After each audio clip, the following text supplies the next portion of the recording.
બોટાદના સરવઈ ગામે ચાલી રહેલું ઉપવાસ આંદોલન 13 દિવસે સમેટાયું.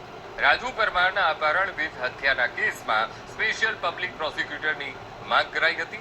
અનુસૂચિત સમાજના લોકો છેલ્લા 13 દિવસથી આંદોલન કરી રહ્યા હતા. કેબિનેટ મંત્રી પ્રદ્યુમન વાજાએ આંદોલન કરતા લોકો સાથે વાત કરી 2 દિવસમાં સ્પેશિયલ પબ્લિક પ્રોસિક્યુટરની નિમણૂકની બાંયધરી આપતા આ આંદોલન સમેટાયું. તો સરવઈ ગામના રાજુ પરમારનું 2011માં અપહરણ અને હત્યા થઈ હતી.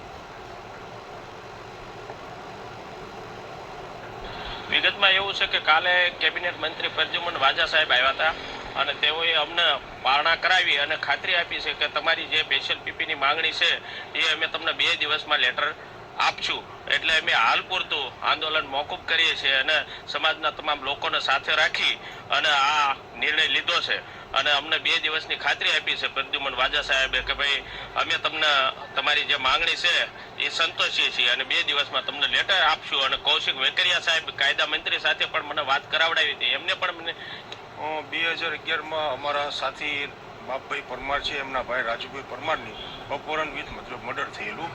ત્યારબાદ એમને સ્પેશિયલ પીપીની નિમણૂક થયેલ નથી. તો ઘણા ટાઈમથી અમારી રજૂઆત હતી કે એની સ્પેશિયલ પીપીની નિમણૂક કરવામાં આવે. અહીંયા 13 દિવસ પ્રતિક ઉપવાસ ઉપર બેસેલા અને આજથી અમારા બાબુભાઈ અને સાથી મિત્રો રહ્યા એ આમરણ ઉપવાસ ચાલુ કરવાના હતા. પણ આવતીકાલે પ્રદ્યુમન વાજા સાહેબ કેબિનેટ મંત્રીએ અમને દિલાસો આપેલ છે કે 2 દિવસની અંદર અમે સ્પેશિયલ પીપી નિમણૂક કરી આપશું.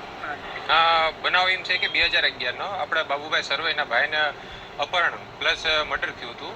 તે અનુસંધાને પાછલા 13 દિવસથી અમરના આપણે અનશન ઉપર બેઠા હતા ધરણા કરીને કલેક્ટર ઓફિસ ખાતે. તો ગઈકાલે આપણે સાળંગપુર ખાતે પ્રદ્યુમન વાજા સાહેબ આવ્યા હતા. તેમને લિખિત રજૂઆત કરવા ગયેલા અને તેમને બાંયધરી આપી છે કે આ 2 દિવસમાં તમારું સ્પેશિયલ પીપીની માંગનું સમાધાન લાવી આપશું.